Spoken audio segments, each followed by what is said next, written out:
So I've already done a couple videos on what we refer to as backing up your dog's equipment. So what I do is I typically go to the hardware store and I just grab some things to make my own. So this is a carabiner here with a little dial on it. So I open it up and I put these little one-sided utility clips on here, and then I spin the dial, and you can even take a wrench and really make sure that it's secure. And then I will attach one side to the collar and another side to the harness. Usually it's going to be like the front clip of the harness. You want to make sure that this doesn't look like this when it's attached from one piece of equipment to another. So this should kind of like, you know, hang like this and be loose. You can get bigger ones for bigger dogs, smaller ones for smaller dogs. They make it out of different metals as well. So like, this is not for applying a bunch of tension, but if you do have a bigger dog, then you're going to probably want to get one that's made like of stainless steel and not like the zinc. But this is just for backup. So they do sell these online. They're usually like a nylon piece and then like a little adjustment dial thing, or a little adjustment plastic piece that you would see on their collar. And then they've got these little clips on each end. So anyway, I go and I make my own for like less than $6. Whereas you order them online, you're definitely going to be spending over $10, especially with shipping costs. So I am not out here using nylon collars as a primary means for handling my dog in public. The main reason I don't is because that's likely to put a lot of constriction and tension and pressure on their airway. And over time, you can collapse your dog's trachea. You have some breeds that are more prone to this condition, such as brachycephalic. So those are dogs with like the smushed face, like your French bulldogs.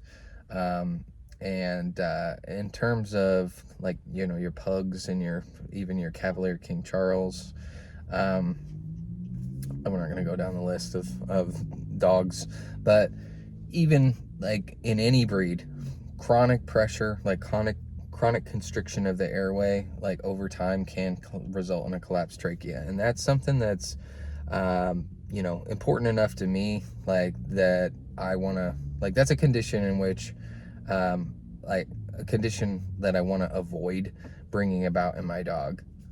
So I use a harness, and then I back up the harness to the collar in case the harness becomes compromised in any way. It's still connected to the collar as like a last line of defense. But I am seeing very typically that the collar like is very loose for people that, like, when I worked at like a boarding facility, people would drop the dog off, like the collar, you could fit like your whole hand underneath the collar.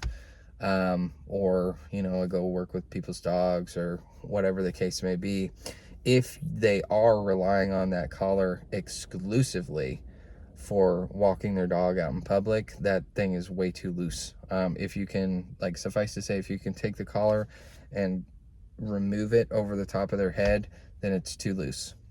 If you can take the collar and you can get all the way up to the ears with little to no resistance, like where the ears meet the head, then it's too loose. So you should barely be able to like fit a finger underneath there.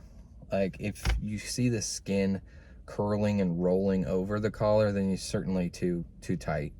But even when I use it as a backup only, I make sure that the collar is pretty snug, because if it is the last line of defense, like, and it's just dangling there, then the harness can fail, and then the collar can turn around and fail right after that. So, you know, and let alone people that are walking their dog on retractable leashes. If the collar is like a necklace and their dog is 30 feet out, like if the dog gets scared or spooked or sees something that they really want to get to, they can just slip that collar and they're gone. They're toast.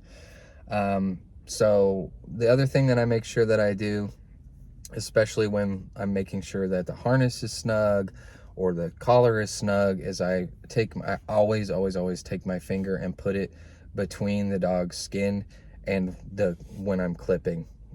So like my finger's going to be underneath, the clip is going to be up here.